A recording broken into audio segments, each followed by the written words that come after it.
Committee on Transportation and Maritime Security will come to order. Without objection, the chair may declare the subcommittee in recess at any point. Today's hearings examine how drone warfare tactics used abroad are transforming threats to our homeland. From Ukraine to the Middle East, our adversaries are deploying increasingly sophisticated drone capabilities that can be adapted by terrorists, lone actors, or state proxies within the United States.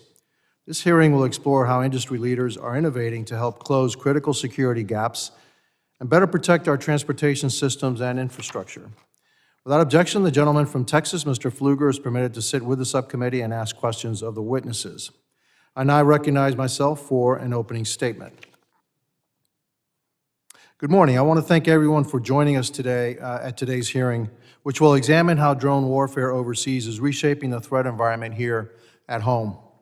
In recent years, the use of unmanned aircraft systems, or drones, by foreign adversaries, terrorist groups, and proxy forces has grown significantly. Once confined to distant battlefields, these platforms are now being deployed in ways that challenge traditional security assumptions and expose critical vulnerabilities across our homeland. Drones have become essential tools of modern warfare. On the battlefields of Ukraine, both Russian and Ukrainian forces are deploying thousands of drones, not only for surveillance and artillery targeting, but for direct offensive operations. These include quadcopters assembled from commercial parts, long-range loitering munitions, and first-person view kamikaze drones enhanced by open-source software. They are low-cost, they're adaptable, and increasingly precise. Just weeks ago, Ukraine launched a deep strike inside Russian territory using a coordinated wave of drones, damaging strategic bombers thousands of miles from the front lines. Russia continues to rely on Iranian-made Shahed drones to bombard Ukrainian energy infrastructure, saturate air defenses, and inflict lasting psychological and economic harm. In the Middle East, Iranian-backed groups such as Hezbollah and the Houthis have demonstrated the operational reach and lethality of these systems. They have targeted U.S. service members, international shipping, and critical infrastructure. The drone strike that killed 3 American service members in Jordan in early 2024 underscored just how dangerous and asymmetric this threat has become. More recently, during a 12-day conflict last month, Israel launched a series of drones and missile strikes against Iranian military sites, some originating from launch points within Iran itself, illustrating how even layered air defense systems can be bypassed using pre-positioned commercial technologies. What makes these developments more alarming is the accessibility of the technology. Many of the systems deployed abroad are constructed using commercially available components and open-source software. These tools are not limited to nation-states. Lone actors, extremists, networks, and transnational criminal organizations can easily acquire and weaponize drones with minimal cost and training. Here in the United States, the warning signs are emerging. Reports of unauthorized drone activity near airports and other critical infrastructure are becoming more frequent. Hundreds of sightings have been documented near military installations and sensitive energy facilities in the past year alone. Potential for a coordinated drone attack in an airport, seaport, or mass gathering is a credible and growing threat. My home district in South Florida is particularly exposed in major transportation hubs like Miami International Airport, the Port of Miami, and a dense network of energy and telecommunications infrastructure. We are a high-profile target. A single drone equipped with an explosive device or electronic warfare payload could cause significant disruption, physical damage, and widespread panic. We cannot afford to be reactive. The time to act is now. Another concern is the widespread presence of Chinese-manufactured drones operating within the United States. DJI, a company based in Communist China, commands a significant share of both the global and U.S. commercial drone market. Its platforms are used by private industry, lobbyists, and even some public safety agencies. In fact, even several DHS components have, and explicitly, used DJI's Aeroscope system to monitor drone activity near sensitive locations. While Aeroscope may offer affordable situational awareness, it also raises serious concerns about the national security risks posed by Chinese-linked technology, especially regarding data access, remote control capabilities, and potential sabotage during a future crisis or conflict with China. Today's hearings will explore what private sector is experiencing on the front lines of drone security, the counter UAS tools that are currently available, and the extent to which federal, state, and local authorities are equipped with the legal and operational capabilities to address these threats. At present, the Department of Homeland Security has limited authorities to disrupt or disable malicious drone activity. Most state and local law enforcement agencies have no authority whatsoever. This is a glaring gap in our national preparedness, one that we must urgently address as we prepare to host globally significant events like the 2026 FIFA World Cup and the 2028 Summer Olympics. We'll also hear testimony on the broader risk posed by Chinese-made drones collecting sensitive location data across the United States. These systems could be used for surveillance or even carry out attacks. This is not simply a question of data privacy. It's a matter of homeland security. Our adversaries are adapting rapidly. Our defenses must keep pace. That means updating our legal authorities, investing in next-generation detection and mitigation tools, and partnering closely with industry and state and local stakeholders.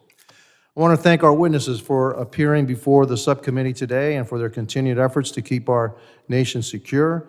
Your perspectives will help inform the committee's work as we seek to close dangerous gaps before they are exploited. I look forward to your testimony and to a productive discussion.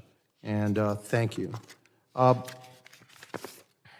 now recognize the ranking member, the gentlewoman from New Jersey, Ms. McIver, for her opening statements. Good morning. Thank you so much, Chairman. Thank you to our witnesses for joining us today. Before turning to the topic of today's hearing, I want to offer my condolences to the families, friends, and loved ones of the children and other victims lost in the devastating floods in Texas last week. My thoughts and prayers are with all those impacted. As the affected communities begin to recover from this tragedy, I hope our committee will soon have the opportunity to examine what went wrong and ensure our government can better respond to future disasters. I also want to thank the brave first responders who helped prevent further loss of life, including Coast Guard Petty Officer 3rd Class Scott Ruskin of New Jersey and the other Coast Guard members on board Helicopter 6553 who helped save many lives from the floodwaters. The emergency response in Texas is actually relevant to today's hearing, as one helicopter involved in the rescue and recovery operations had to be grounded after a collision with a private drone flying in restricted airspace. The incident goes to show the threats drones can pose even when operators have no ill intent, and the need for more robust government capabilities to address such threats. In recent years, drone usage has become commonplace across a wide range of applications, from emergency response to farming to photography and news coverage. Drone operations provide benefits to businesses and hobbyists alike. As drone activity increases, we must ensure the government has the authorities and resources necessary to take action against drone operators who do not follow the rules, including both careless and clueless operators, as well as those who may seek to use drones to carry out attacks. Though such large-scale attacks have yet to occur within the United States, our critical infrastructure, mass gatherings, and government facilities are vulnerable to being targeted, especially by lone wolf actors. With the World Cup coming to the U.S. next year, including to MetLife Stadium in my home state of New Jersey, as well as the Olympics coming in 2028, the need for Congress to extend and expand the government's counter-drone authorities have never been more pressing. In October 2018, Congress passed legislation providing the Departments of Homeland Security and Justice with limited authorities to detect, track, intercept, and seize drones. However, just a few months later, incidents at Gatwick Airport in England and my home airport, Newark Liberty International Airport, displayed the inadequacy of UAS capabilities as drones shut down airport operations, disrupting travel for thousands of passengers.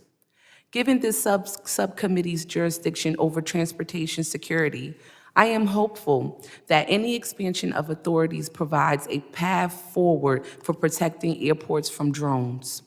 Last year, New Jersey was again the focus of media attention as the public reported spotting large numbers of drones and unknown aircraft flying over our state. Further investigation revealed that the aircraft were most likely authorized flights, but nevertheless, the incident revealed the government's lack of domain awareness and capabilities for protecting the national airspace. Moving forward, Congress must act to extend and expand authorities in a manner that provides the capabilities needed to counter the threats we face. At the same time, we must ensure counter-drone systems are operated in a safe and responsible manner that does not impact the safety of commercial flights or violate individual privacy rights and civil liberties. I hope the Republican majority will prioritize moving legislation to address counter-drone authorities soon. Thank you again for our witnesses for joining us today, and with that, I yield back. I want to thank the ranking member. Other members of the committee are reminded that opening statements may be submitted for the record. Pleased to have a distinguished panel of witnesses before us today on this critical topic. I ask that our witnesses please rise and raise their right hands.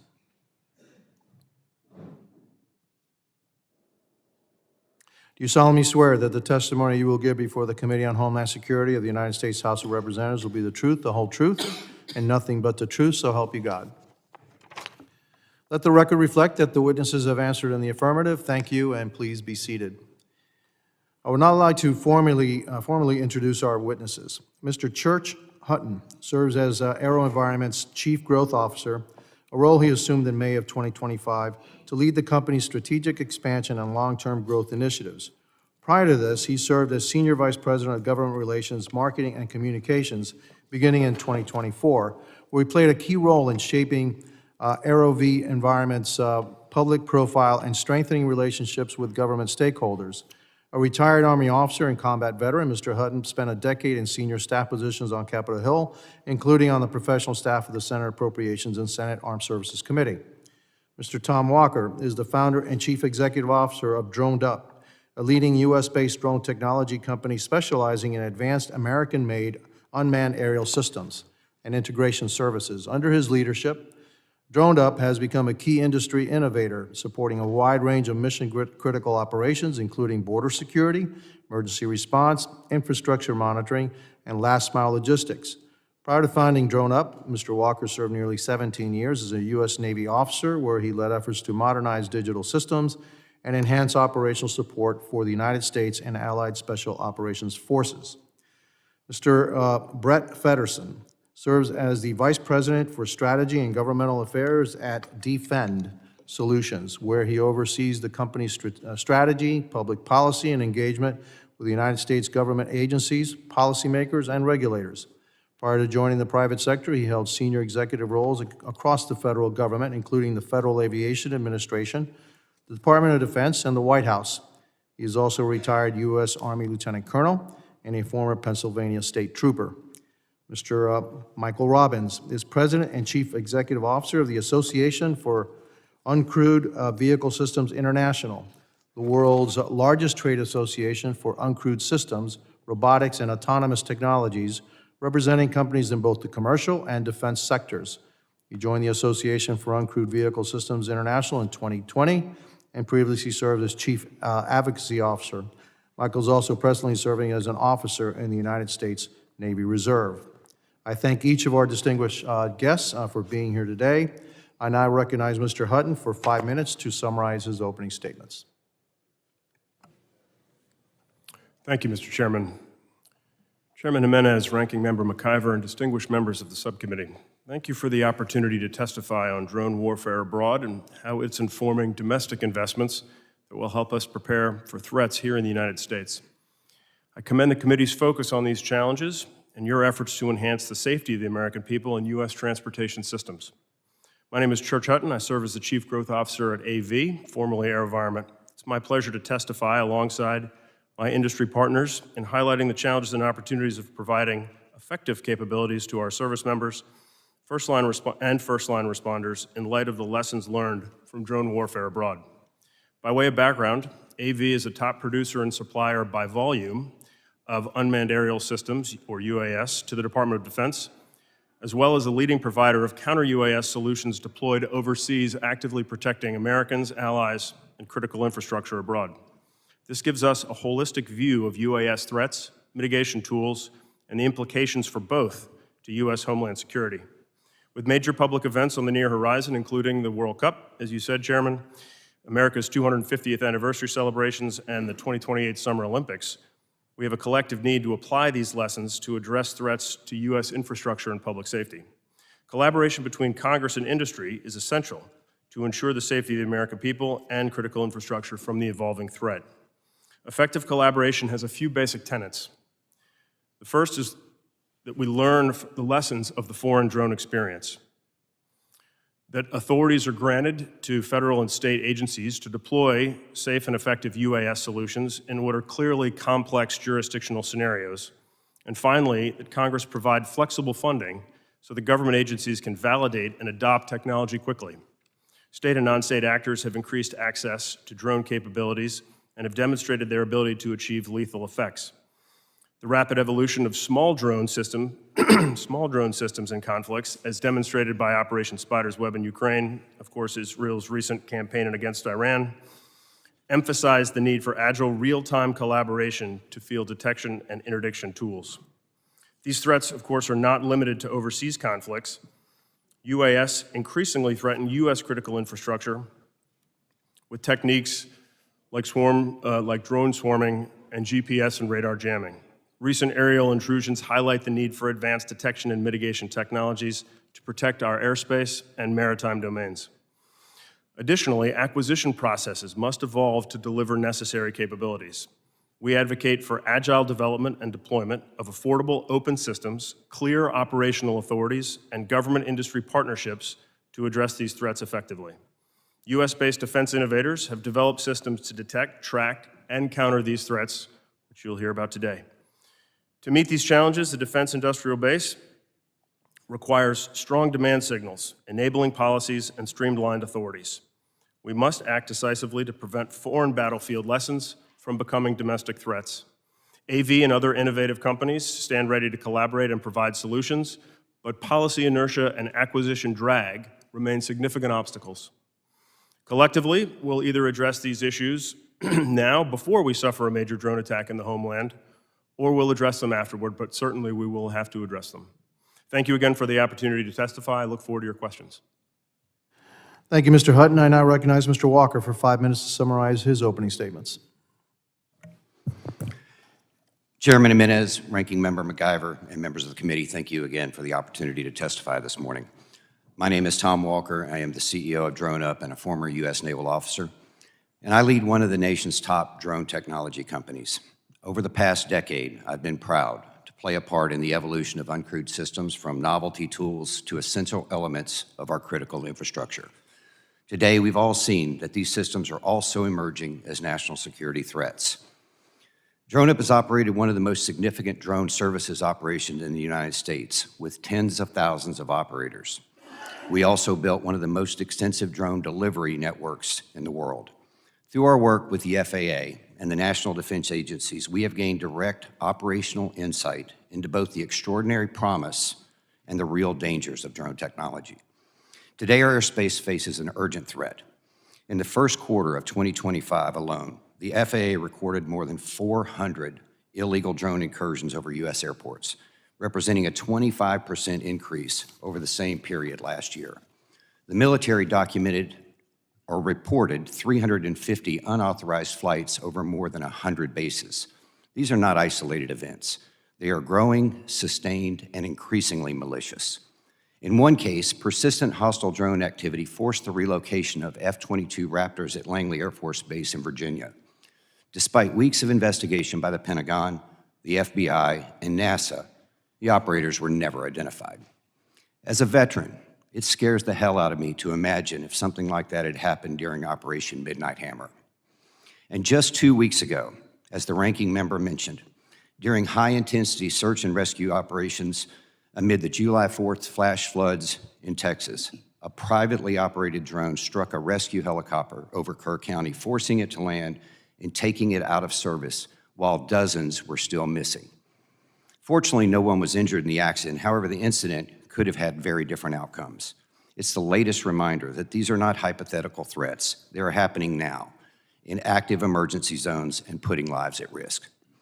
These threats now affect nearly every sector that is exposed to airspace misuse, including commercial aviation, critical infrastructure, prisons, and public events.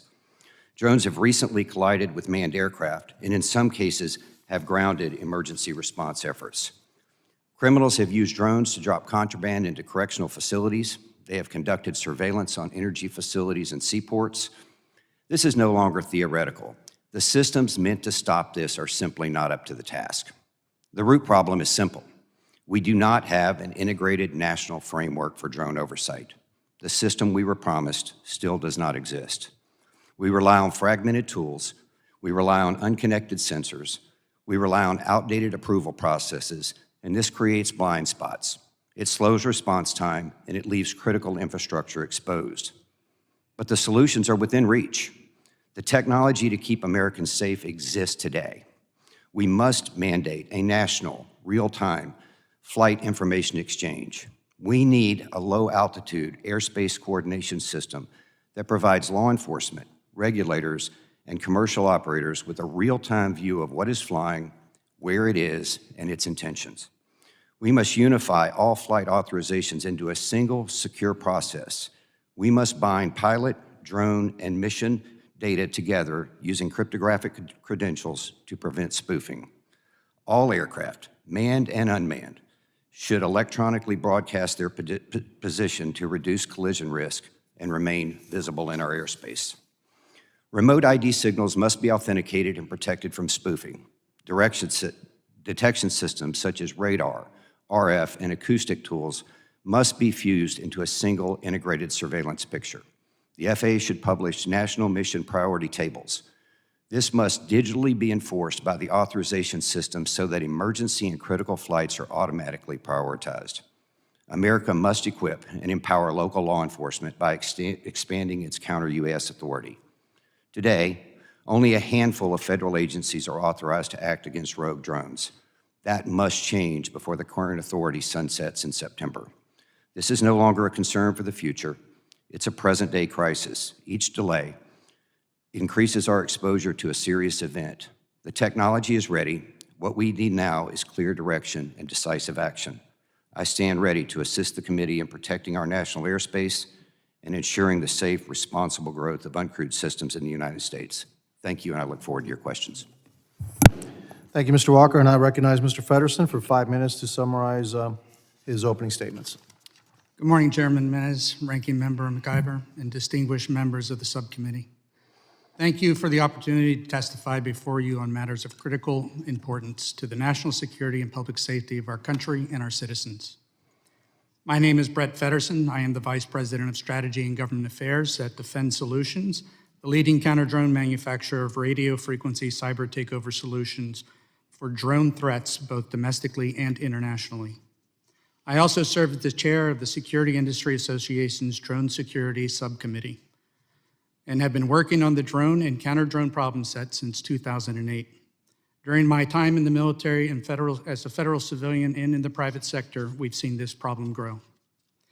Today, I hope to help the subcommittee better understand how overseas drones operations are transforming domestic risk vectors, the status of the U.S. capabilities and legal frameworks, and offer targeted recommendations for Congress to bolster detection, interdiction, and resilience against drone-borne threats in the United States homeland. Drones have transitioned from niche reconnaissance tools to central components of modern warfare. Their wide availability, small size, low cost, and modular payloads make them attractive for intelligence, surveillance, and reconnaissance, as well as destruction of critical infrastructure and effective delivery of ordnance. In conflicts outside the U.S., inexpensive, commercially available drones and do-it-yourself drones have become the weapon of choice. Alarmingly, these same drones are flown across the U.S. every day. There are over 1 million drones registered in the United States, according to the FAA, and that number is predicted to grow to 2.7 million by 2027. The weaponization of private drones in the United States is also a significant and growing concern. While drones have been beneficial application with public safety in various industries, their potential misuse, especially when armed, possess challenges for law enforcement and national security. Battlefield tactics, techniques, and procedures for drones have proliferated through the internet and are ready to be used today. During my time at the FAA, we received several videos and briefings showcasing drones outfitted with chainsaws, flamethrowers, firearms, and makeshift chemical dispensers. Just weeks ago, the world witnessed a historic shift in small drone warfare. Ukraine's planning and execution of Operation Spiderweb has rewritten the rulebook on drone threats, distance, cost, and autonomy, no longer constraining our adversaries. The audacious plan involved Ukrainians striking Russian air bases up to 3,100 miles from the battlefield using small, commercially available AI-enabled drones. For context, this is equivalent to conducting an attack by drone in Los Angeles, California, from your home in Cape Cod, Massachusetts.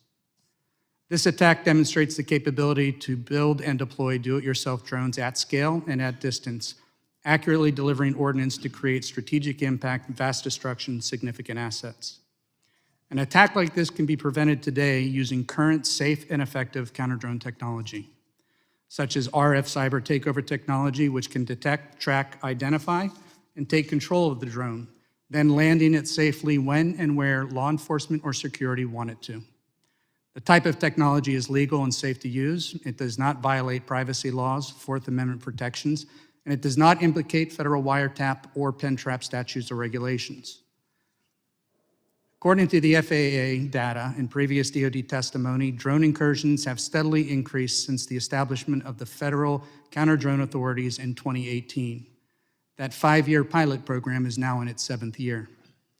First responders report that drones are tailing SWAT teams, dropping contraband into prisons, spying on neighbors, and hovering over chemical plants. While the threat is local, the legal tools remain predominantly federal in nature. DHS, DOJ, the security industry, state and local law enforcement, tribal and territorial law enforcement agencies, along with trained security professionals, have repeatedly urged Congress to expand authorities to enable air domain awareness and drone protection in American communities and over our critical infrastructure.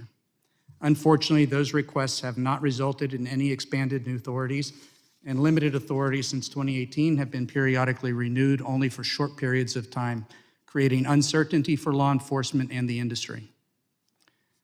To summarize, drone warfare abroad has evolved rapidly over the past decade. Regrettably, U.S. legislation, regulation, and policy has not. Today, we should acknowledge the topic of drone threats in our homeland is neither timely nor new. What we can say is that the threat is real, the United States is vulnerable, and that without bold and immediate legislative action, the American public will remain unprotected from a drone attack. The industry agrees an attack is only a matter of time, it is not a matter of if it will happen. I strongly urge the subcommittee and the full committee to take immediate action in meaningful bipartisan legislation. The industry, public safety professionals, and American public are calling for 3 simple actions that can be taken now to make Americans and our skies safer. Expand authorities to state, local law enforcement, and train security professionals guarding our critical infrastructure. Develop and implement a counter-UAS training program using federally accredited curriculum. And provide dedicated funding programs that enable critical infrastructure operators to procure, train, deploy, and operate counter-UAS systems. Thank you for your leadership and the opportunity to appear before you. I look forward to taking your questions. Thank you, Mr. Feddersen. I now recognize Mr. Robbins for 5 minutes to summarize his opening statements. Thank you, Chairman Jimenez and Ranking Member McIver and distinguished members of the subcommittee. It's an honor to be with you here again today and to represent AUVSI and our member companies that are providing solutions in aviation and national security every day. We're at a pivotal moment in aviation history. Drones and advanced aviation are unlocking tremendous gains for safety, security, technology, and economic opportunity. And these technologies, they're no longer theoretical. They're delivering real-world value today across our economy and for our armed forces. Drones are enhancing public safety, enabling faster emergency response, improving infrastructure inspections, supporting precision agriculture, and expanding package delivery networks. And across the country, high-rate production facilities are coming online, thousands of skilled manufacturing jobs are being created, and these innovations are expanding access to aviation careers. But all of that progress and the significant national benefit it represents is at risk today if we fail to address the growing security threats posed by the malicious use of drones. We've long rightly and focused on aviation safety, but we can no longer afford to ignore the security side of the equation. I actually entered this industry in direct response to a drone incident. As mentioned by Ranking Member McIver, in December of 2018, London's Gatwick Airport, the second busiest in the UK, was shut down for nearly 24 hours because of a drone, or possibly multiple drones, spotted near the airfield. The government and the airport were paralyzed. Thousands of flights across Europe were canceled or delayed, and in the end, no one could say with certainty what happened, how to respond, or if the drones were actually ever even there. In the aftermath of that event, I formed and staffed the Blue Ribbon Task Force on UAS Mitigation at Airports on behalf of AUVSI and Airports Council International North America. And our mission was simple: make sure a Gatwick-style shutdown never happens in the United States. And the task force made dozens of policy recommendations to Congress to help achieve that goal. Unfortunately, most of those have still not been acted upon. And in the years since, we've seen far more serious and frequent drone incursions at military installations, like as mentioned at Langley Air Force Base, at commercial airports and ports and power plants, prisons and disaster response sites, stadiums, and even the White House complex. And a Chinese DJI drone was even used in the attempted assassination of President Trump around this time last summer. We've seen mass confusion over drones, or what some mistakenly thought to be drones, in New Jersey last December, resulting in significant media excitement and very few answers. And we've seen drone warfare evolve at a blistering pace overseas, from Ukraine and the stunning spiderweb swarm attack last month to the Middle East and Africa, where small, low-cost drones are being used to overwhelm air defenses and carry out coordinated strikes with devastating efficiency. And despite all of this, U.S. policy hasn't changed. Not meaningfully, and not at the scale this threat demands. This is not a technology problem. AUVSI member companies, including the 3 at this witness table with me today, have built and deployed proven, effective solutions for detection, identification, and mitigation of rogue drones. This is a policy failure, and that failure is putting American lives, infrastructure, and national security at risk. There's a great deal of finger-pointing whenever unauthorized drones disrupt sensitive airspace. But let me be clear, Congress should not be pointing any fingers unless holding up a mirror. The last expansion of counter-US authorities was in 2018, 7 years ago, and the authorities granted are limited and clearly inadequate for addressing the evolving threat. This is an unacceptably long timeline.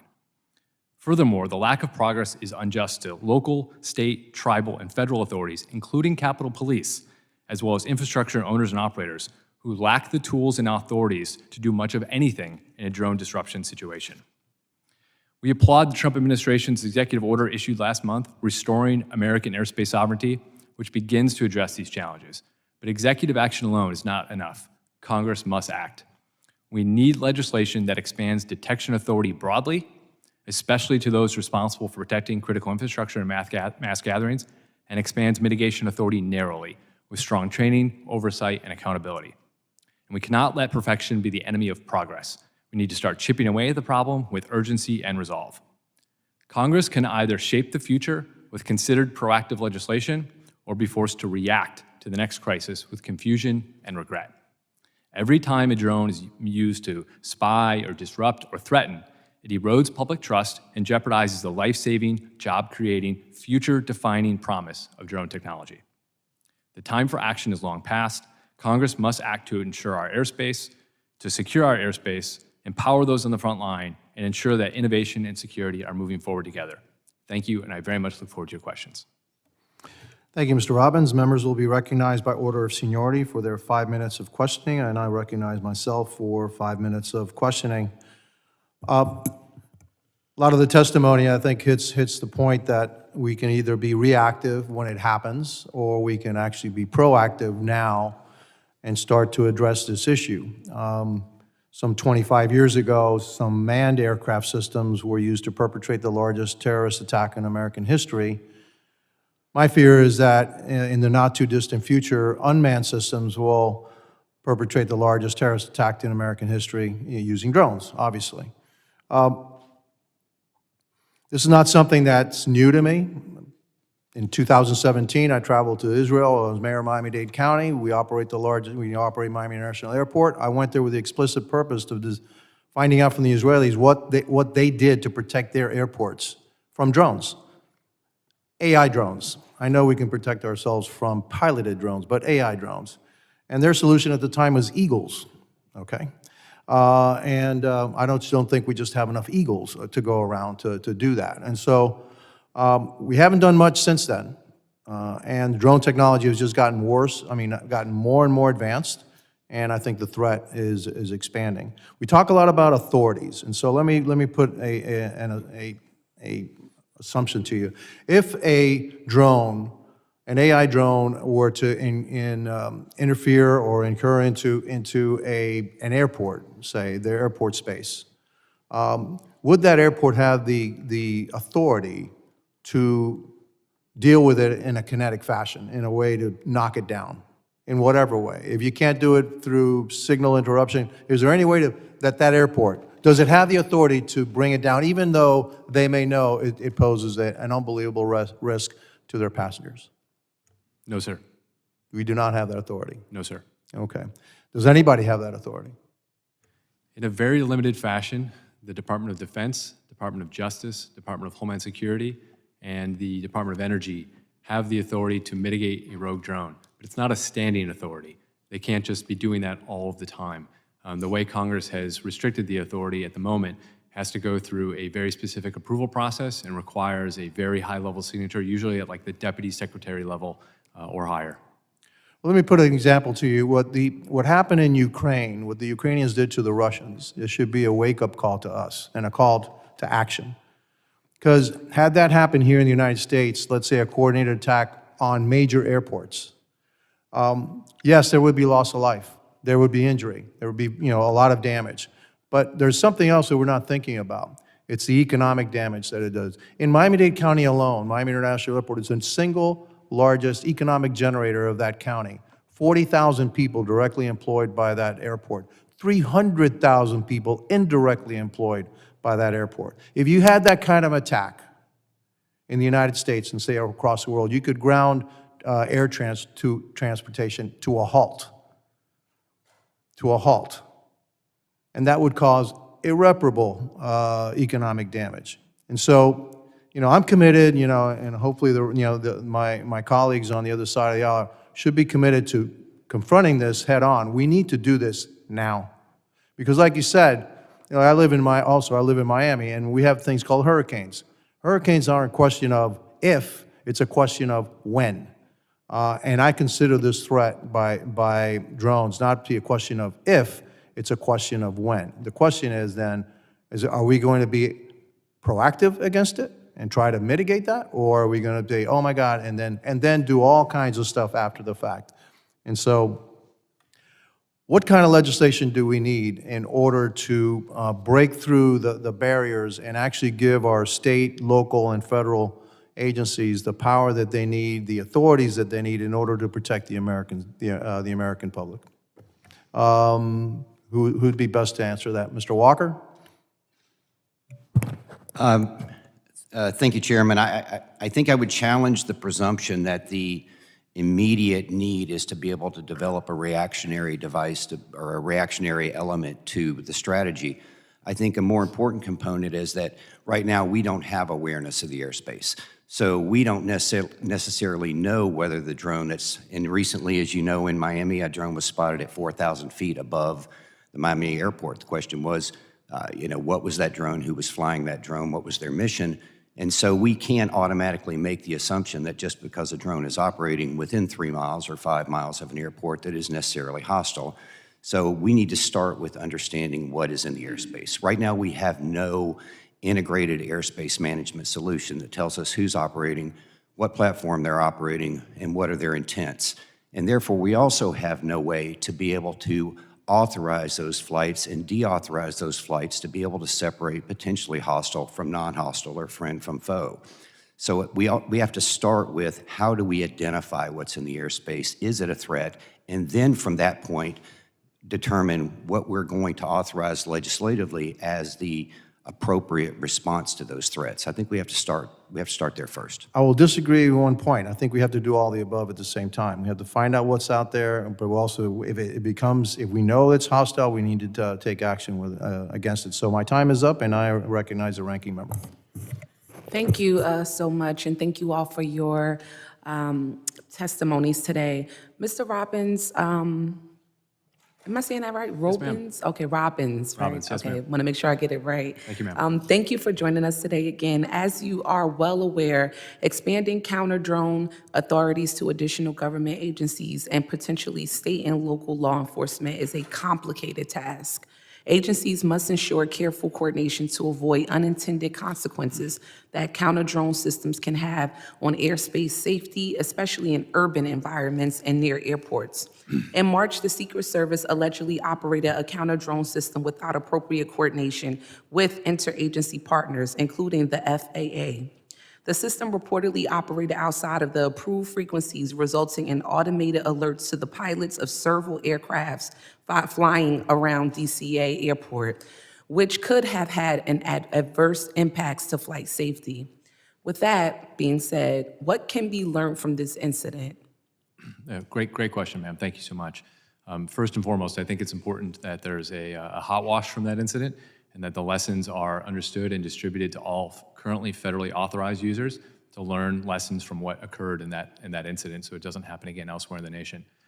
But I think one of the elements that we can also take is training and delegating authority to state, local, tribal, territorial law enforcement is not entirely new to the federal government. There are programs that exist now that include explosive ordnance disposal and SWAT team training that are typically held at the federal level and then delegated down to the state level through training programs, as well as with federal grants as well.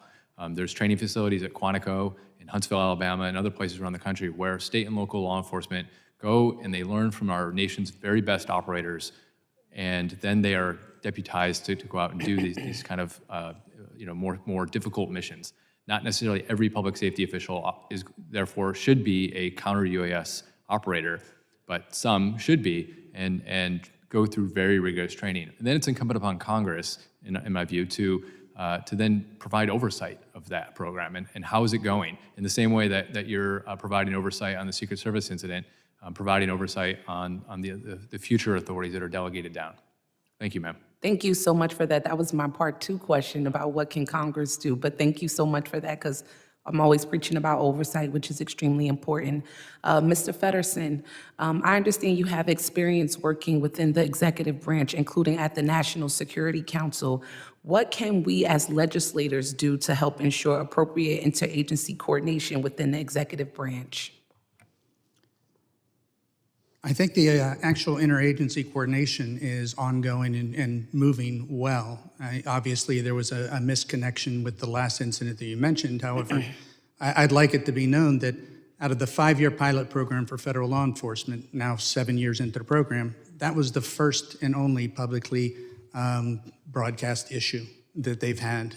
I know there's a concern with, again, moving that to private security or moving it to state and local law enforcement, but out of 7 years, 1 incident, and it was deconflicted following the incident.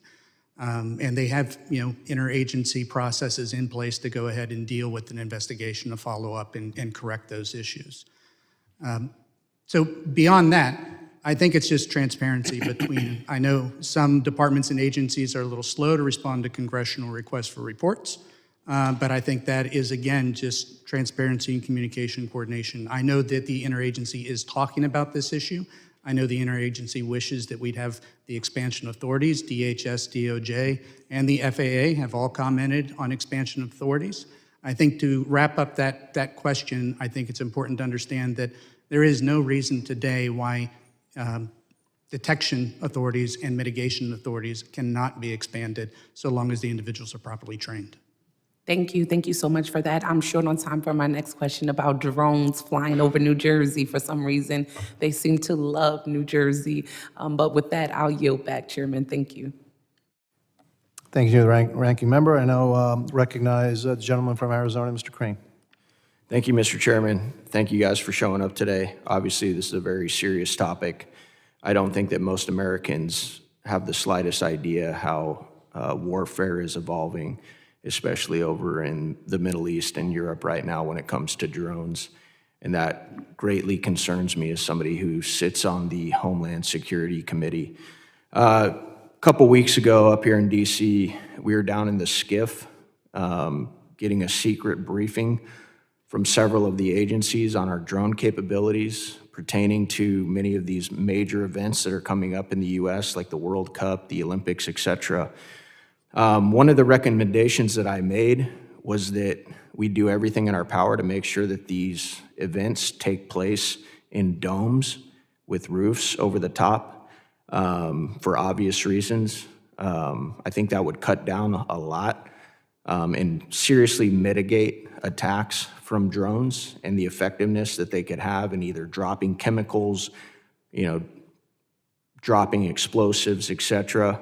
One of the gentlemen in there said he would put that in his report, but he said he couldn't guarantee that it wouldn't be stripped out of the report. I did some research, and there are 10 NFL stadiums within the U.S. that have domes. I'll read those for you now.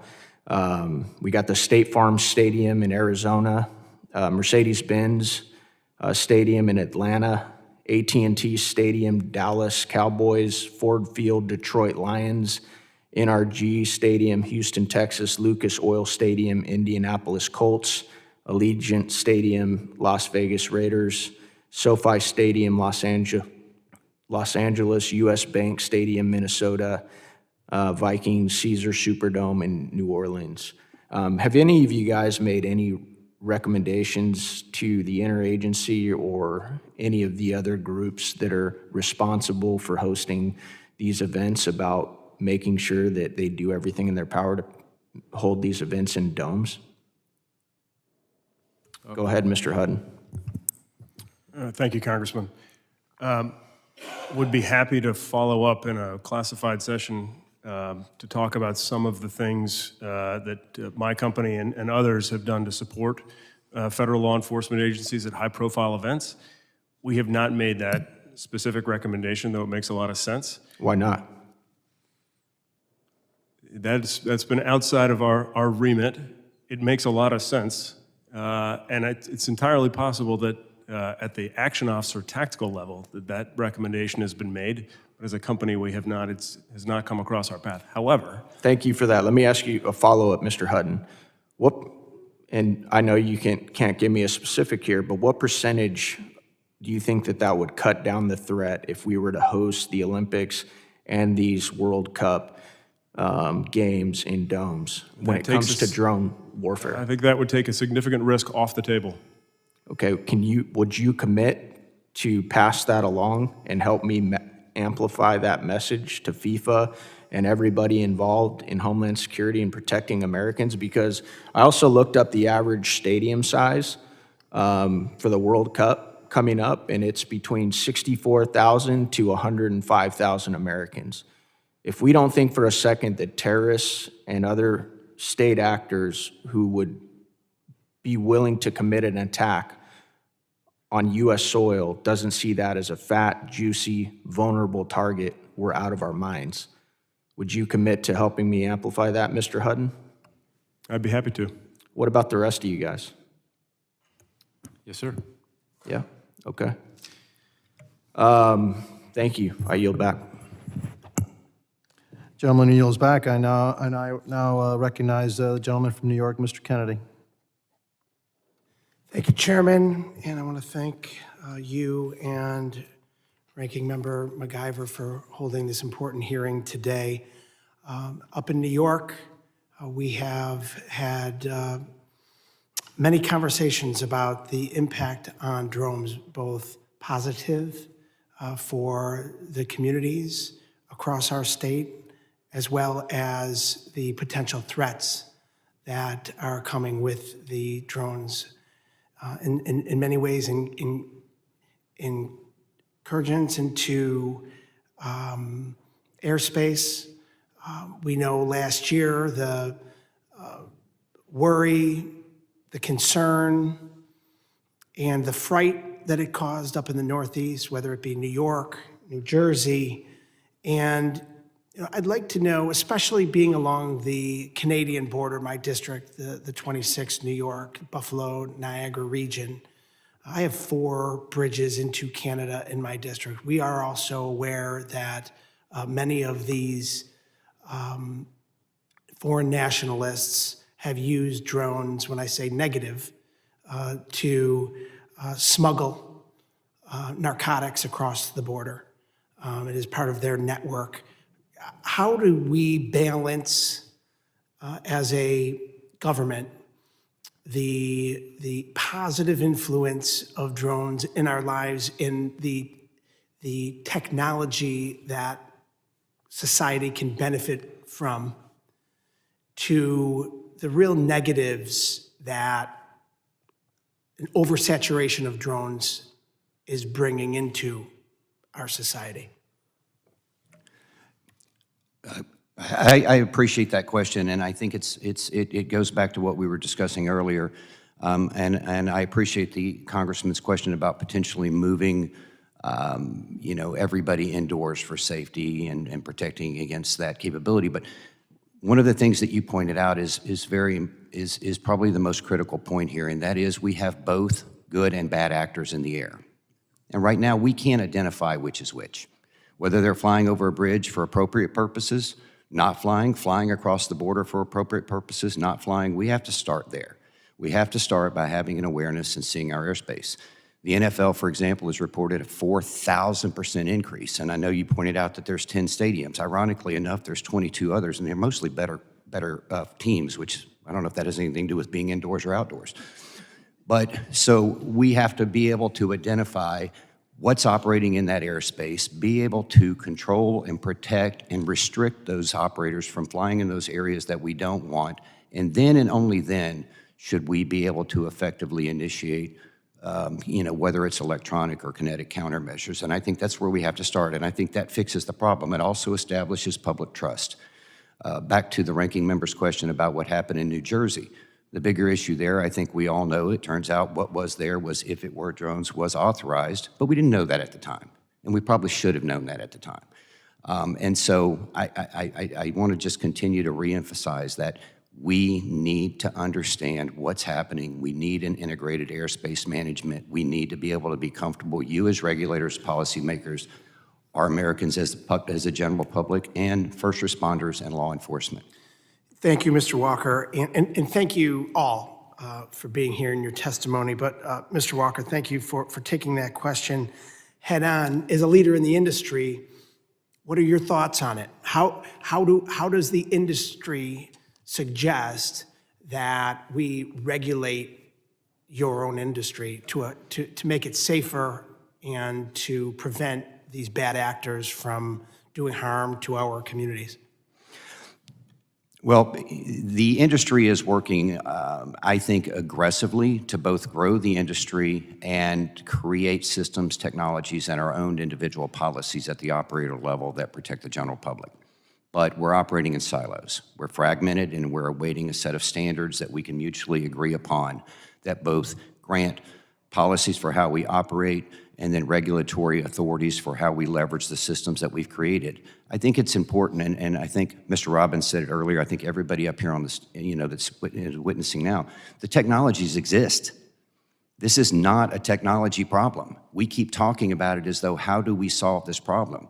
We solve this problem by getting a congressional mandate, getting funding, and allow for innovative development programs to start testing these solutions. They've been around. And so how do we do it? The industry's ready to come together. I know we are. I know everyone else in our industry is. We just need direction, we need authority, and we need funding. If I can add to that, sir, the issue is, like we said, the technology is there, and there is safe technology. The FAA has been testing and evaluating counter-UAS technology since 2019. Every one of our vendors, every one of the industry members have to go through several levels of test and evaluation at every agency, every department, and every component. It's a burden on the industry to have to do that because the government can't share that information. But regardless, there are safe technologies out there that can detect, track, identify, and monitor airspace and give us air domain awareness, and it can be layered. Thank you. I yield back. Gentleman yields. I now recognize the gentleman from Louisiana, Mr. Carter.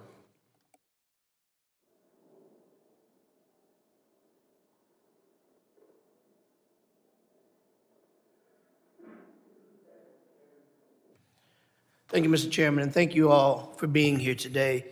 In today's world, technology is rapidly advancing, and with that progress comes new challenges for us in Congress, the federal agencies, and first responders at home.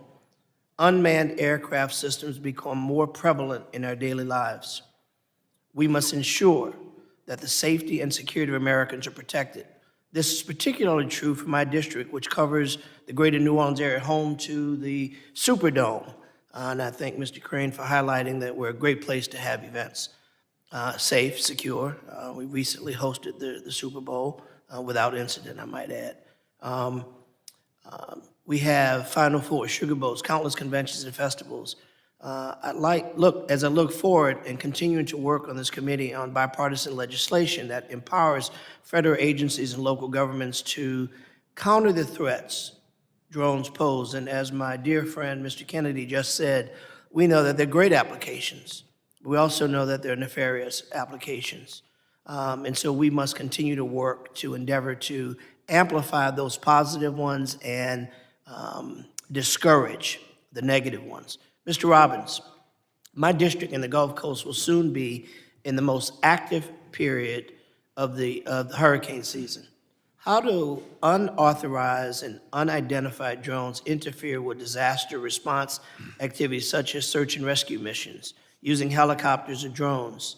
And what are the potential consequences for survivor recovery and response safety given the new application? Yeah, thank you for that question, Mr. Carter. And it's a serious problem. Ranking Member McIver mentioned it in her opening statement as well, as did Mr. Walker, the incident that occurred just a couple weeks ago down in Texas. In a similar situation during search and rescue disaster response, a unauthorized rogue drone collided with the helicopter. We had a similar incident in California last year when a scooper airplane was doing water distribution on a forest fire, also was struck by a drone.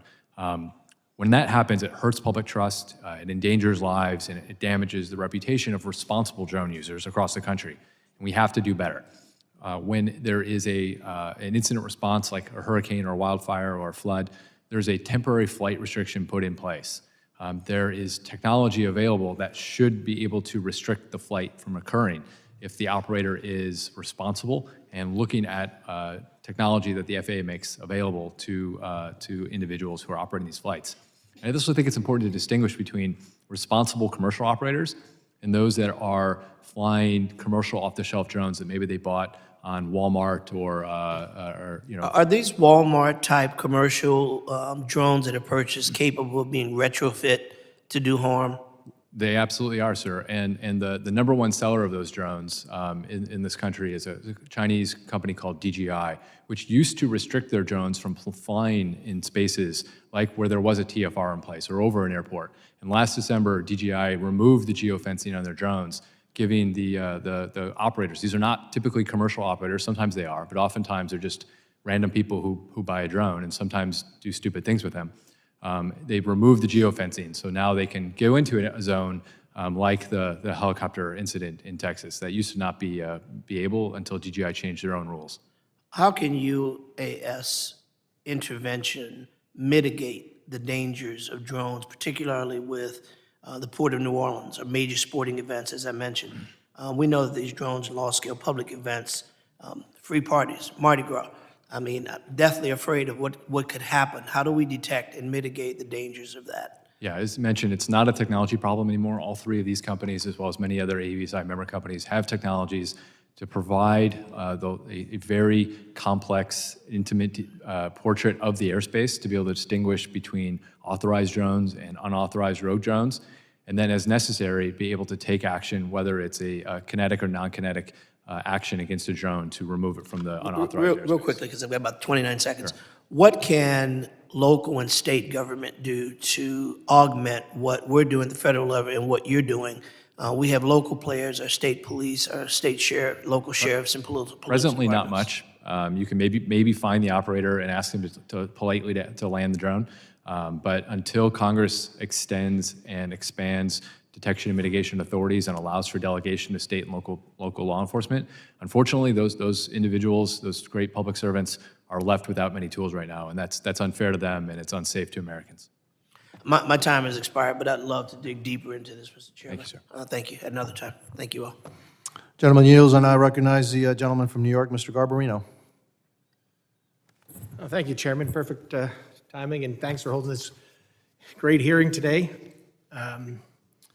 As the chair of the Subcommittee on Cybersecurity Infrastructure Protection, I'm especially concerned about the potential for foreign manufactured drones to be exploited by adversaries to carry out cyber-physical attacks against critical systems.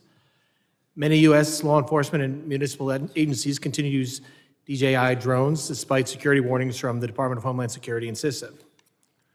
Mr. Walker, Mr. Feddersen, from your perspectives, what are the cyber risks posed by these platforms? And do you believe agencies understand the surveillance or data exfiltration vulnerabilities they may be exposing themselves to? Start with Mr. Feddersen, if you want. Yeah, so I appreciate the question, sir. The cyber effect, obviously, we've seen in different formats and different forms, capable of carrying in a virus, injecting it into, Internet of Things in different places. We've seen this happen. We know it's happened several times. Anything that can connect Wi-Fi, Bluetooth, or anything that connect even on the LTE bands can inject some type of virus or some type of cybersecurity vulnerability into the system. This is something that I know the interagency is aware of. They're trying to address it, but when it comes from all the different threat vectors out there, a cyber attack from a drone tends to fall low on the list. It's not that it shouldn't be up on the list or it shouldn't be considered. It's just a priority-based aspect of things. But we know the potential's there. We know it's been used in the past. Mr. Walker. Thank you. It's a really good question, and it's a very important matter. Essentially, any time that we have, interconnected devices, Internet of Things on a broad scale like this, you have cybersecurity concerns. One of the things that we proposed in our written statement was that we need to have a digital flight authorization service that has cryptographic credentials for both the operators, for the platform, and for their intention. And that only when those three elements are fused together in an appropriate manner will we authorize that flight. That is just one approach that we believe is appropriate to ensuring that we are strengthening our cybersecurity wall against potential vulnerabilities. Mr. Feddersen, in your answer, you said that the interagencies are aware, you believe they're aware, and they're trying to address it. How wouldn't addressing it just be stop using the drones, or, is there another way to address it? Honestly, the simplest way to do it is to use detection and mitigation capabilities that are out there today. The technologies and vendors that are out there can identify and stop a drone from moving into an area that may be sensitive or protected. Again, when you talked about critical infrastructure, though, I think it's important for us to remember that critical infrastructure is protected by private security, not law enforcement. So when we talk about data centers, we talk about stadiums or anything else, or even power plants, even our own nuclear plants, are private security, not state and local law enforcement. So the authorities that we talk about must be expanded to them as well if we're going to actually take care of our critical infrastructure. I've had this discussion with the NFL and a whole bunch of other people saying these authorities need to be expanded to local law enforcement when these issues arise. Mr. Walker, did you want to add something else? You look like you're about to know. Any other two want to add anything? Okay. Mr. Feddersen, as we've seen, our adversaries have utilized unmanned aircraft system capabilities for various activities and conflicts around the world. Based on your work in the intelligence and cyber operations, how realistic is the threat of adversaries using unmanned aircraft systems for platforms to pre-conflict shaping activities, such as mapping soft targets or collecting signal intelligence inside the United States? It's already being used, sir. You just take a look at the borders, you take a look at the cartels, you talk to the cells that we know are inside the country. We know the agencies are actively pursuing them and going after them, but the threat is here today. It's just not the border, though. What else are they mapping out that we might not have, the public doesn't know about yet, or it's not on the top of their radar? It's pattern of life. I mean, they watch agents, they watch officials, government officials going to from their house. They figure out patterns of that. They can do surveillance and figure out patterns of airports, other critical infrastructure aspects of things. And we know, in particularly prisons, are being infiltrated every day with drones that are going back and forth. So again, it's being able to figure out guard shifts, patterns, different things like that. Yeah, I'd like to add to that, Congressman. I mean, there's been 3,000 drone flights, unauthorized and unidentified drone flights over power plants and power installations in the last 24 months alone, that we don't know who flew it, why they were there, and what their intention was, and what data they collected. So sometimes it's difficult to answer your question on specifically what we're doing because we don't know who they are. I had another question, but I've run out of time, and I yield back. Thank you, Chairman. Thank you, gentleman from New York. I now recognize the gentlewoman from South Carolina, Ms. Biggs. Thank you, Mr. Chairman. The FAA has reported over 1 million registered unmanned aircraft systems, more commonly known as drones, as of April 2025, with many more believed to be unregistered. Unauthorized drone incursions are increasing in frequency, particularly in proximity to sensitive sites, such as military installations, nuclear power plants, which we just mentioned, and airports. Between 2022 and 2024, North American Aerospace Defense Command and the Department of Defense documented more than 600 unauthorized drone overflights of U.S. military facilities. Public reporting has also noted concerning incidents near critical infrastructure, such as the appearance of low-altitude drones over nuclear facilities and near commercial airport perimeters in multiple states. So I think all of you are perfectly capable of answering my question, so I'll just leave it open. But my first question is, what are some of the direct impacts of unauthorized drone overflights at military facilities, airports, and maritime ports? And specifically for airports and maritime ports, could you explain the cascading effects that such incidents could or may have regionally or even nationwide? Well, I'm happy to take that question, Congresswoman, and thank you very much. I think first and foremost, obviously there's, with each incident, the potential for there being some sort of a catastrophic event. Thankfully, as mentioned, we haven't seen that in the United States as yet, but we have seen it overseas as the topic of this overall hearing, how drone warfare abroad is changing the situation at home. But even without those catastrophic events, each time one of these incidents occurs, it erodes public trust as well. It also damages the public perception around the positive utility of drones. AUVSI, we represent companies that focus on the defense against drones, but we also represent dozens of drone operators that are doing life-saving critical missions every day, whether it's for public safety or package delivery or other really important things for our economy and public safety. All of that could go away if there's a very a terrible drone incident that occurs in the United States. And again, as we've talked about today, this is no longer a technology problem. The technology is in place. These three companies, as well as others, all have the ability to offer the protection to all the different sites that you listed. But Congress hasn't updated the rules since 2018. Obviously, the landscape and the threat environment has changed dramatically. And it's incumbent upon you as lawmakers to give federal officials more authorities and to be able to delegate those authorities with proper training and oversight to local, state, and local and state police as well. Thank you so much. I think there's two things to add back on there, and I think one of it is really kind of a lexicon we've had for a while. We should get rid of careless and clueless. Just like a vehicle on the road in our highways, you either drive it legally or you drive it illegally. And the enforcement aspect of that needs to be understood. I think also when we say counter-drone or counter-UAS, I think sometimes that's a misnomer. Again, these systems provide air domain awareness. They are a safety tool. More than anything else, they provide safety to the general public, to any of the events that we have. The security element is there in mitigation, which is also necessary. It's making sure that you have the exact tools that you need to enforce what crimes are being committed, and then take appropriate action through judicial process. Thank you so much for your insight. Mr. Walker, I have a quick question for you. From an industry perspective, what are the most effective tools available today to detect and neutralize these threats before they cause harm? And are private operators and owners of critical infrastructure equipped to use them? That's a very good question. And so first you have to understand that there are a variety of technologies out there, from RF detection, acoustic.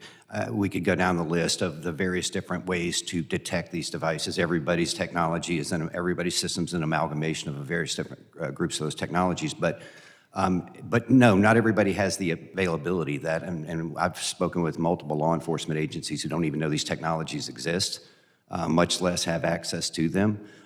So I think back to what everybody here has been saying, first off, do we need to give, and I really appreciate him pointing out that I think there's a fear about delegating counter-UAS authority down to certain agencies, because everybody just assumes that that means we're going to be shooting down drones or taking down drones, and that's not necessarily the case. It is the identification of whether or not these are hostile or non-hostile. There's, again, we've said it enough, but I'm going to say it one more time. It's not a technology problem. They exist. Do the appropriate law enforcement agencies at all various different levels have access to these technologies? They don't, and they don't have access to the training for them either. So there's a lot Congress can do to help make the situation a lot better and fast. Thank you. I yield back. The gentleman yields back. We're going to go through a second round of questioning, and I'll ask each of you to please answer this. Mr. Hutton, are you worried about a catastrophic drone attack happening in the United States? It's a very short space between the inconvenience, right, that we have seen to date, shutting down airports, raising alarm bells, and a catastrophe. Are you worried about a catastrophic drone attack on the United States? It's very worrisome. Yes, the answer is yes. Mr. Walker? Yes, sir. Mr. Feddersen? Absolutely. And Mr. Robbins? Yes, sir. Would you consider that, you're right, that we've seen the enemy, and probably the enemy's right here, right? That we haven't given the authorities, and we have a fragmented defense system against drones. And there's two levels, really. There's the reckless, right? The reckless drone operator that puts life in danger, not because they're nefarious, but because they're reckless, okay? They're flying somewhere they shouldn't be flying, and then there's nefarious. And there's different ways to deal with each one. Do we have will you help this subcommittee identify the different agencies, the different even committees, okay, of jurisdiction that we need to bring into focus so that we have a comprehensive policy in defense of our homeland? Would you commit to do that, Mr. Hutton? Absolutely. Mr. Walker? Yes, sir. Mr. Feddersen? Yes, sir. And I Mr. Robb- also recommended a Tiger team, so those jurisdictions can actually coordinate in a rapid manner. And Mr. Robbins? Absolutely. Yes, sir. Look, I put this hearing together, but I don't know every single committee that has jurisdiction on this. I'm sure the FAA which is part of transportation and infrastructure. Maybe judiciary has it, but somehow we've got a disjointed defense mechanism here, and we need to bring it together. This committee was formed in the aftermath of 9/11 to provide for the security of the homeland. We don't have all the jurisdiction to provide for that, and absent that, we need to make sure that we coordinate that with the other committees. And so I'm afraid that, and I hope not, but I hope that we don't have to have an incident similar to 9/11 for us to come together as a Congress and say, these are the things that we need to do to counter this threat. These are the things that we need to do to counter cybersecurity threats that we have that also can be quite devastating also. And so I want to thank you for volunteering. The staff of this subcommittee will get with you all, and then we'll also have some we'll contact other folks, what it is that this committee needs to do in order to coordinate this so that we do come up with a strategy and an adequate defense of the homeland. Because as you can tell, I'm really scared about this. And I think it's just a matter of time. Since we've already, 9/11, you can say, gee, nobody thought about that. Well, we've thought about this now, okay? And if we fail in this, it's our failure, and we can't say, well, gee, we really didn't think about it, okay? We are thinking about it, and we need to do something about it. I yield the rest of my time back. I now yield to the ranking member. Thank you so much, Mr. Chairman. This gives me the opportunity to talk about drones flying over New Jersey. As many of you know, last year we had the situation where there were tons of drones flying over different parts of New Jersey, which honestly sent people in a frantic, and you can understand why. Even to this day, there are still drones flying over New Jersey. My sister was driving down the Garden State Parkway the other day, and she literally freaked out because she said she saw like a drone flying so close to the parkway, and it was just a really scary and honestly kind of gave people a feeling where you like, it's like a aircraft out of space somewhere, and you're like, what is happening? Because people are not used to seeing drones just flying over them. And so it continues to be a problem in New Jersey. And we have been, given information from the government about how these drones were not dangerous, they were okay, nothing. But honestly, I'm not even quite sure they understood where the drones, where they belong to, who they belong to, and can say that they weren't dangerous. We just don't know, and it doesn't seem confident that there is, concrete, really, good information coming from the government about these drones flying, especially when you have so many, and you can't really pinpoint where they are coming from. And so we spent the last hour and a half talking with you all of you sharing your expertise of what we should be doing, where we should be focused at, and hopefully we leave this committee to really put some, meat to the bone, on this matter and really come out of it. I think one of the things that, one of you said was about the oversight, having oversight. But I just think we just need a more in-depth situation and process of how we are countering, especially these drones that we just cannot determine where they are coming from. So I would love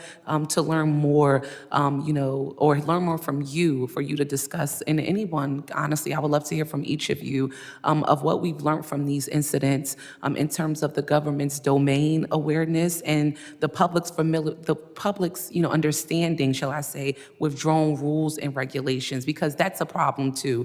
Many people, if you see this thing flying over your backyard, people just don't even understand what is happening, what is the process, what is the procedure that these drones should just be flying, and who should they call, right? Like, who should I call if I see this drone? First they're getting on Facebook, first of all, like tagging me and everyone else that they can think of about what is happening. But, what is your input on that? I appreciate the question. I'd like to start with the idea that, these processes are already in place. Again, if anybody has issues in the community, they call their local law enforcement. If there's a security issue at a private site, security knows who to call and kind of run into it. So again, if state and local law enforcement or private security would have had the technology in place at that point and the authority to detect and the authority to mitigate, they can identify drones and be able to call the FAA and find out whether or not they're authorized or not authorized. There's equipment, including ours, where you can whitelist drones, so you know whether a drone is actually authorized to fly in a certain area or not authorized to fly in a certain area. You can deconflict and focus your security efforts that way. But it has to be decentralized. It has to be pushed to the lowest level in order for the process to work. Thank you so much for that. But here's what you didn't know, and this is part of the problem. Right now, we have no integrated system which ties the operator and their qualifications and their certifications to operate digitally to the platform that they're operating and to their intent, where you can immediately identify who that is operating. That's the point that we've been trying to make for a long time is, yes, it's great that we can go out and we see that drone, but to your point, you should have had no concern as a member of Congress or as a member of the general public that that drone is operating appropriately and is authorized. There should not be that fear. And if you go back to what happened earlier in New Jersey, the answer was nobody knew, because there was no system that provided the regulators and the airspace policy managers a way to determine whether the flights were appropriate or inappropriate. We have to start there. Thank you so much for that, Mr. Walker. Mr. Robinson? Yeah, I just add to that. I think it also speaks to that erosion of public trust around drones. The drones that are still flying in New Jersey are more than likely doing some sort of important mission. Infrastructure inspection, public safety, package delivery, things of that nature. Compare the erosion of public trust in New Jersey, though, to North Texas, where drone operations have been authorized in a trial program by the FAA to do significant operations in the North Texas area. And people are, like, communities are fighting over who gets drone delivery next. Whose public safety agency is gonna get the drone operations to help extend the operational reach of their local police. So the inverse of that is when drones are authorized and the community becomes familiar with them, they become a huge asset to the community and a boost to public safety. Thank you so much for that. And Mr. Robbins, I wanted to call you Mr. Robinson again. I'm sorry, and I'm out of time, so forgive me, Mr. Hutton. Thank you. Ranking member yields back, and I recognize the gentleman from Texas, Mr. Pfluger.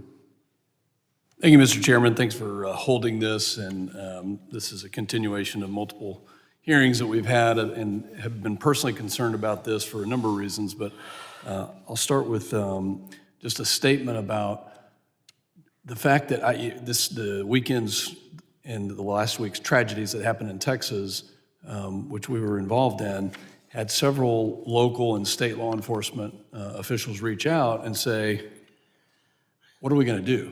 Because the Chinese-made technology is allowing them to do things like search and rescue, but obviously we're concerned about that, and we have stated those concerns in this hearing room for at least 2, maybe 3 or 4 years.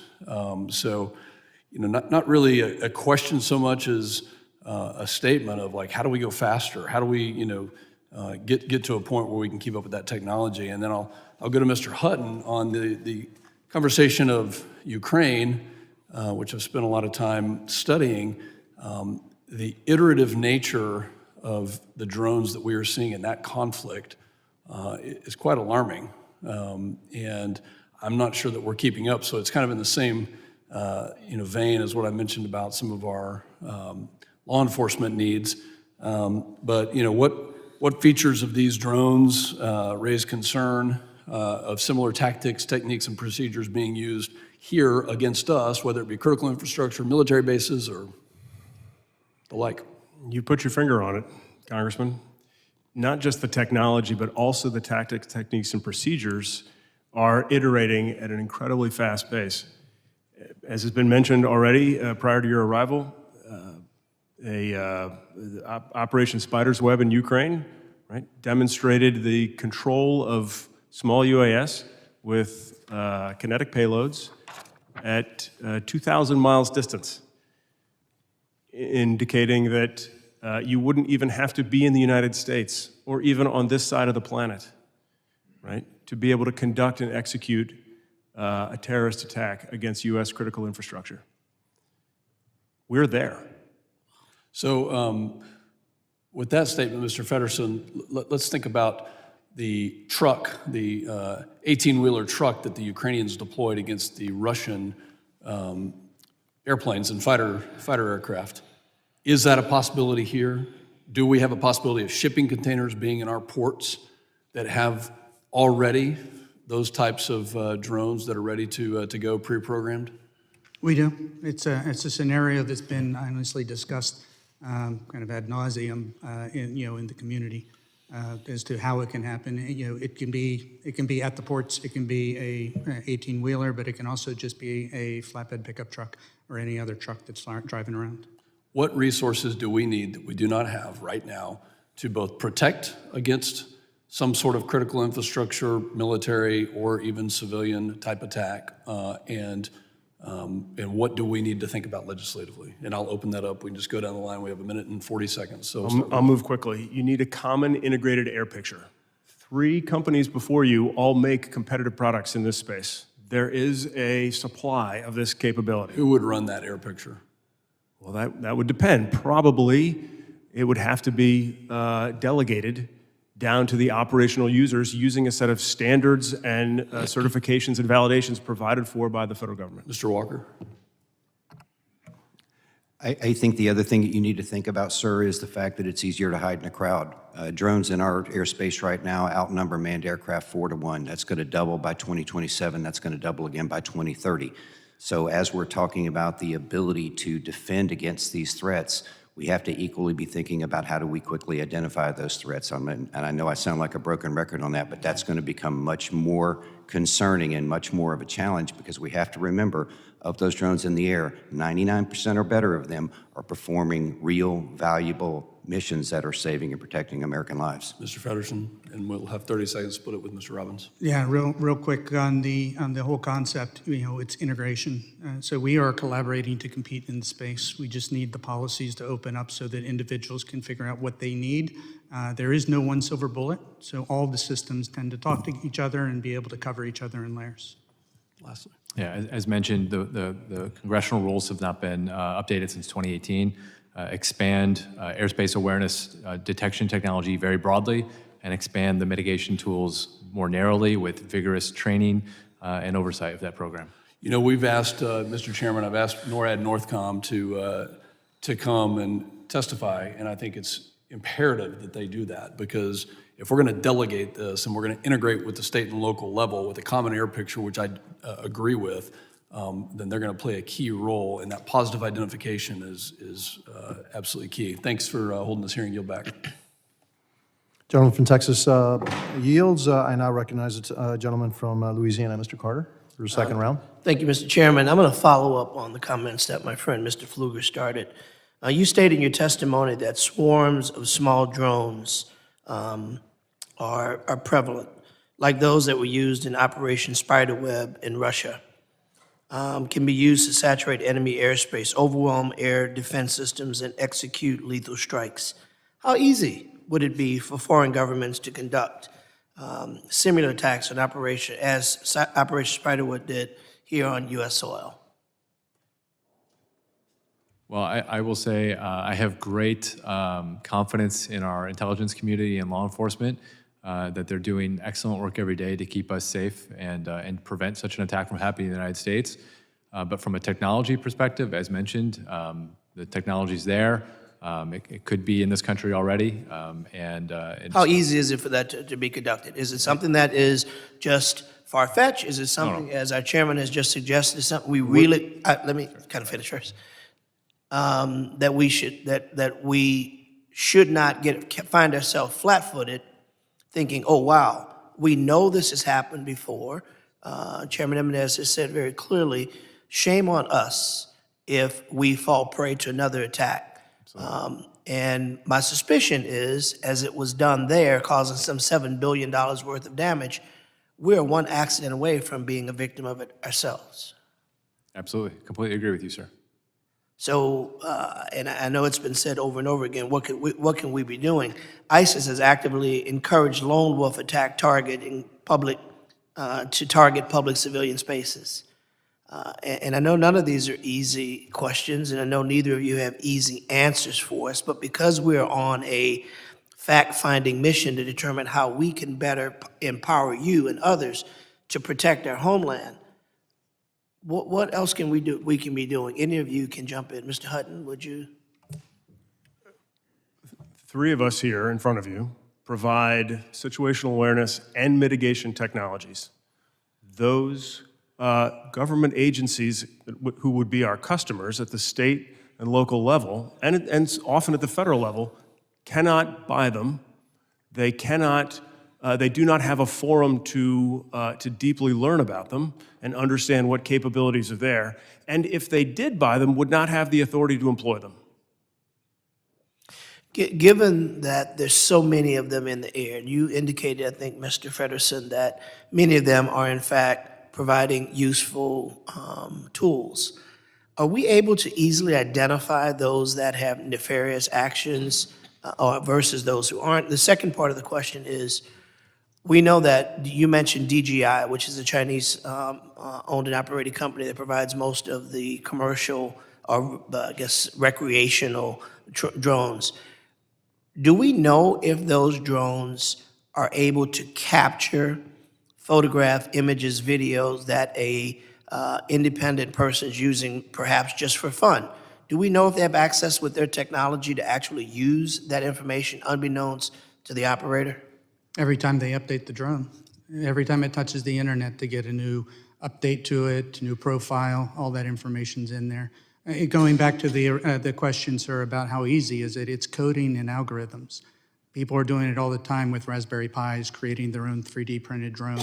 They're putting the control systems in there and figuring it out. So, and we see it with drone light displays on a regular basis. I mean, the technology to do those swarm attacks and things are being used commercially in here. I think one of the things that we could all benefit from, especially after all the testing and evaluation that the US government has done on systems like ours, is to publish a list of those that have already been deemed safe to operate, safe to use, so that individuals, especially critical infrastructure, can look at a menu of options as what they want, and we know that it's safe in the national airspace system. 46 seconds. Anybody else want to weigh in on that? Mr. Hutton? Federal agencies have to have a level of certainty about the safety and reliability and effectiveness of the systems. Without the authorities to employ the systems, they don't get to the point at which they can determine whether those systems are safe, effective, and reliable.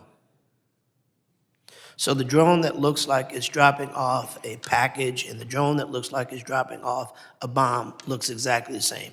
And that makes your job that much more difficult. My time's expired. But that is why, again, law enforcement and trained security professionals who go through training for physical security and threat assessment are the individuals that should have these tools in their hands today. Well, I would encourage, Mr. Chairman, the joint committees that are working on joint legislation, that we step up our game, because every minute that goes by that we are paralyzed by analysis, we are accident waiting to happen. And I want to be on record along with our chairman in this committee and urging the joint committees to really push forward. We cannot wait for the next accident and American lives are lost. I yield. Fully agree, and the gentleman yields. I now recognize the gentleman from Arizona, Mr. Crane. Thank you, Mr. Chairman. A couple months back, I pulled in, asked for a meeting with several of the agencies that were in charge of protecting the Capitol for Inauguration Day. I was very concerned about the president after 2 assassination attempts, and I was also concerned about, just a drone attack here or another type of attack when you've got all the members of Congress, all the cabinet executives, et cetera. That's a huge, juicy target. One of the things I learned is that Capitol Police doesn't even have the authorization to mitigate and deal with drones. So we introduced a bill, it's HR 3334. I would love it if the chairman would consider supporting this effort to give Capitol Police the ability to take down drones. I realize there's the Secret Service as well that has the capability and the authorization to do so, but if we're not even willing to give authorization to protect the Capitol, I think that's a pretty key indicator that we're not prepared to protect the rest of the country, which I think needs to happen. And so I appreciate, Mr. Walker, you bringing up the integrated airspace management needed. I know you've been beating that drum today, and I definitely appreciate it. Back to Operation Spiderweb that we've talked about a lot today, where the Ukrainians flew drones over 2,000 miles. Some of the reporting says 2,800 miles to attack Russian bombers. Very sophisticated operation, and I'm glad, Mr. Hutton, you brought up the fact that some of our adversaries could launch an attack like that mimics that attack from outside the U.S. Is that correct? Yes, it is. They could do that from a country or a city like Monterrey in Mexico, or Ottawa, or Calgary in Canada. Is that correct? That's correct. Have you guys done any assessments on, I talked about the average stadium for the World Cup holding about 7,500 civilians. Have you guys done any analysis on what a drone swarm could do to that many citizens just watching a soccer game? We know from lessons learned in Eastern Europe exactly what would happen. That you could put all of them at risk, every one of them. Yeah. Absolutely. Absolutely. Well, I appreciate you guys coming today. I want to, again, I know I talked about this in my first round, but I want to publicly say that I think FIFA and Homeland Security should absolutely host all of these events coming up for a short-term fix in domes, because I think that that would greatly mitigate the threats that we're talking about today. Because when you host it in a dome, then you start filtering, people watching the games through magnetometers. There's a whole new level of threats that you have to deal with, but at least mitigate much of the drone capabilities that some of these nation states and bad actors have, as far as targeting large populations of people, and we know that terrorist groups love to do that. So I want to make sure it's stated publicly. And Mr. Carter, I think he left, but I hope that my other colleagues on the panel will considering sponsoring my bill and working with industry leaders like yourself in making sure that we're proactive and not reactive, because as you guys know, this place moves at a snail's pace, and it almost seems as if most of the time we have to wait for a catastrophe to happen before we actually move on anything. So thank you.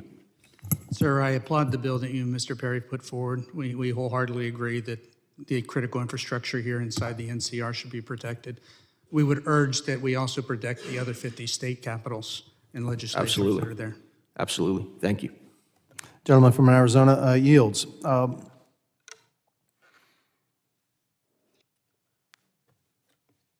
think we've really put a light on the issue and the fact that we as in Congress need to focus in. We're kind of spread out on authorities, need to kind of focus this in.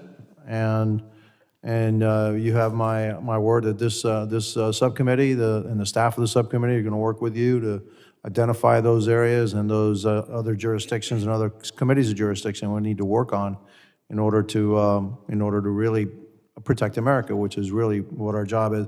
As you also can see, this is a bipartisan effort. Both sides of the aisle see the threat, and both sides of the aisle, are committed to try to resolve this problem before anything happens. And so I want to thank the witnesses for their valuable testimony and the members for their questions.